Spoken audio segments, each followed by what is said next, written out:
don't yet allow you to send it to you. And you will have this out. Namushe. My pan, but you I said, Chupuha, forget I can see it. Said the proud bridge. I have to go. And then, and grab it. Your friend said, what's the two? What will happen? Proud. What will happen? One of them. Don't you mean me?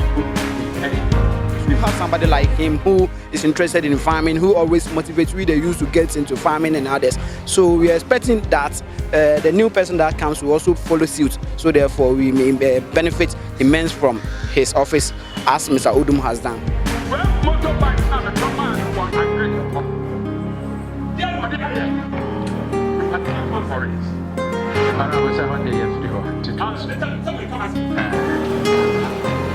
Yeah, most of the MPs use their common funds in building and doing, but for this one, he used his common fund to pay fees for Twifo Atti-Morkwa. I think a lot of people benefited from the common fund. So I think even if we will not miss anything about him, we will miss his common fund.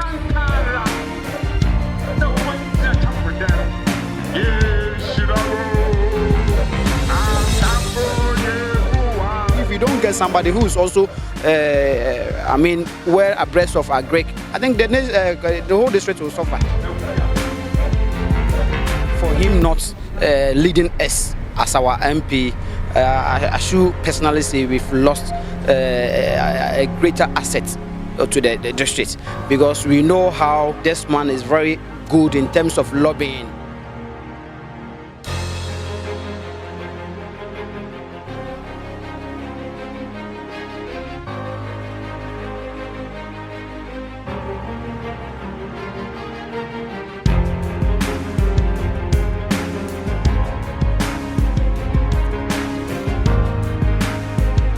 So, all in all, I should say, if I should mark him, he's going to get even more than 90% based on what he has done, and per my own observation.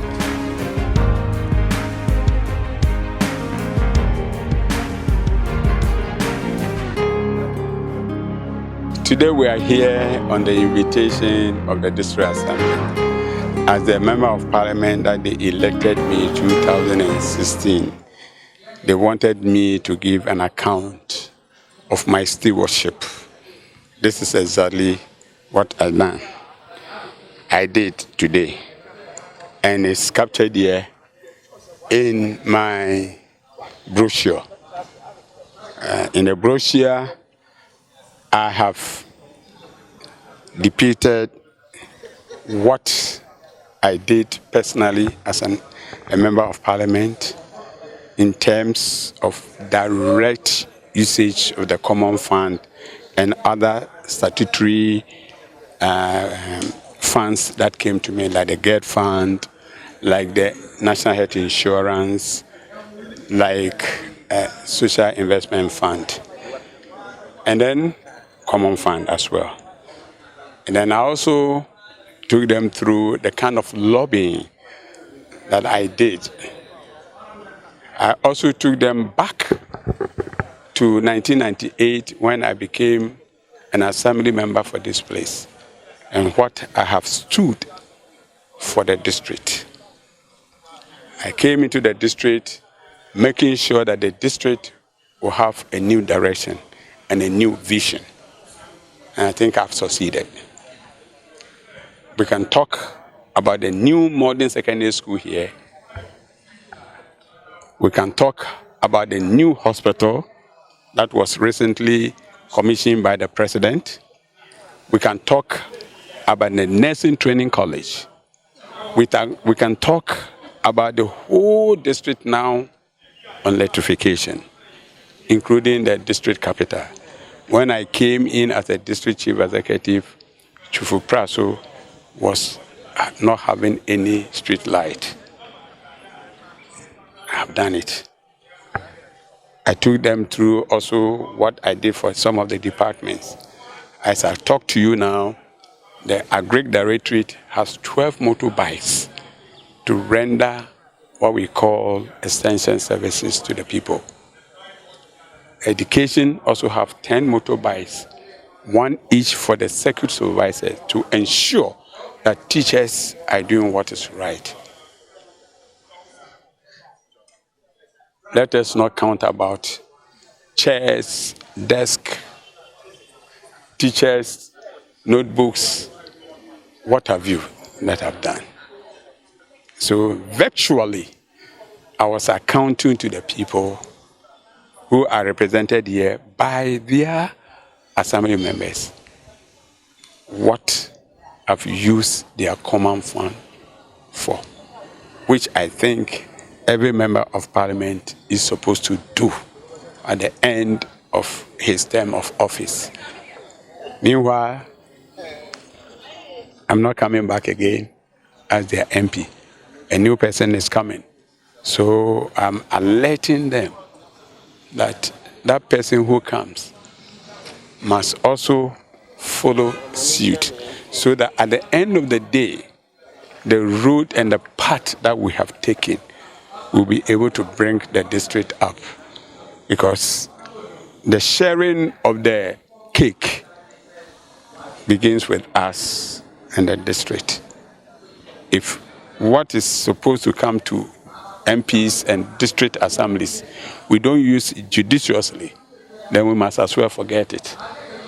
So eventually, today, I'm so glad God has given me the opportunity to explain to my people what I stood for and what I still stand for.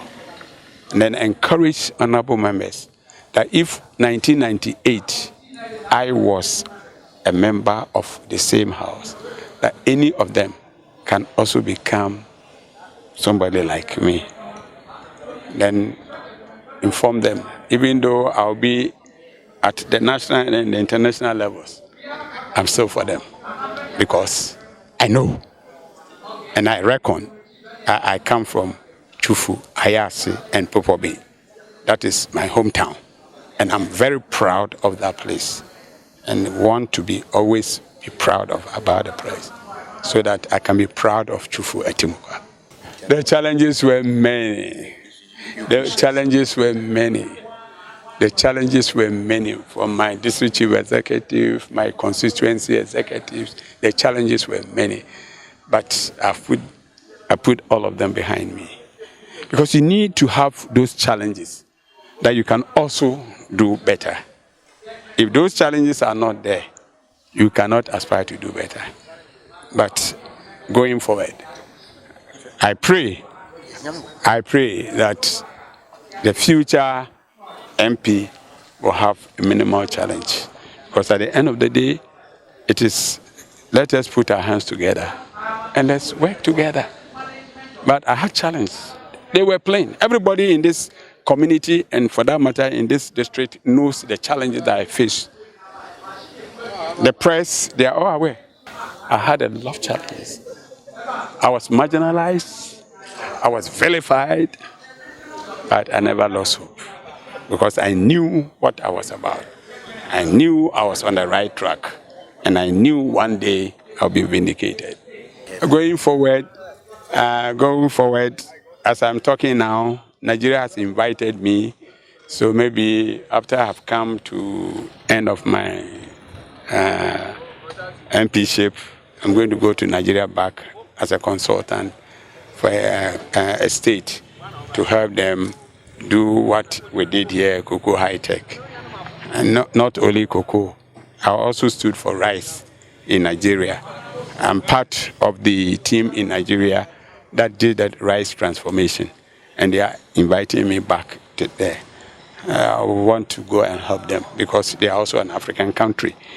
How be it, if Ghana also require my services, I'm available.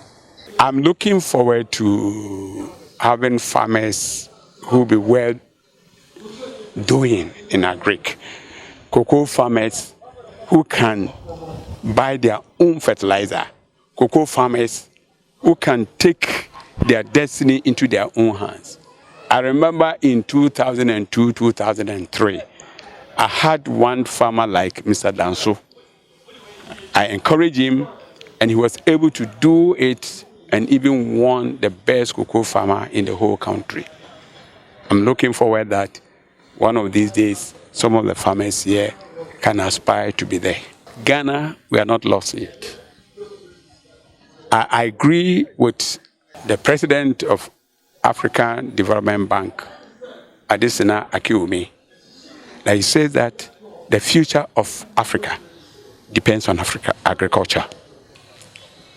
And therefore, we must do everything possible to encourage the young ones to go into agriculture. As I stand here, I've started a pilot project in some 2 young people, a lady and a gentleman. And the kind of reports that are coming to me, I'm so excited that indeed the future holds good for the youth in agriculture. One is in poultry, one is in agribusiness. And if I have time to explain what I'm talking about, you'll be amazed. I just want to encourage our teeming youth who don't have job. One of them went for a job. She was going to be paid 1,500. Now she's doing her own poultry. You know how much she's getting a day? About 2,500 a day. So you can imagine what I am talking about. That there's a gold in the soil. There's a gold in agriculture.